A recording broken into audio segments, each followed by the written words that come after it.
8 ученици од Средното општинско училиште Колен Ехтенин од Штип се вратија со награди од државниот надпревар за средни електромашински и сообраќајни училишта во земјава, информираше на денешната пресконференција директорот Атанас Крстовски.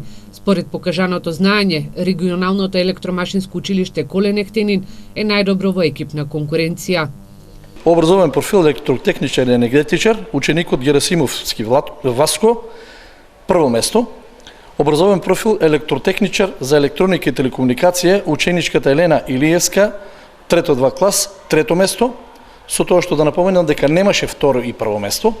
Образовен профил електротехничар за компјутерска техника и автоматика, Памела Раджеповска, второ место, прво место исто така немаше.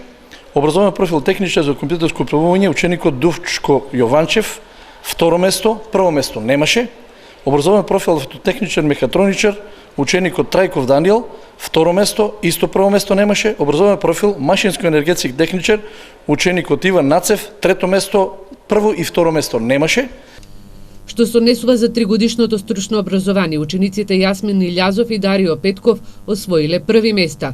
Крстовски истакна дека резултатите на учениците говорат дека училиштето и професорите се грижат за реализирање на квалитетна настава.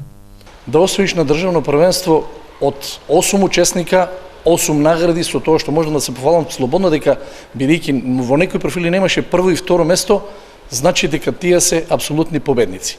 Констатацијата е дека со Колен Ехтенин зема добар замав во начинот на образованието и мислам дека иднината е во изложување на техничките струки. Во тек е изработка на иновации од страна на учениците, со кои се надпреваруваат наследните државни надпревари, а минатиот месец учениците за изработка на веб страница ја зедоа и втората награда на надпреварот на Масум.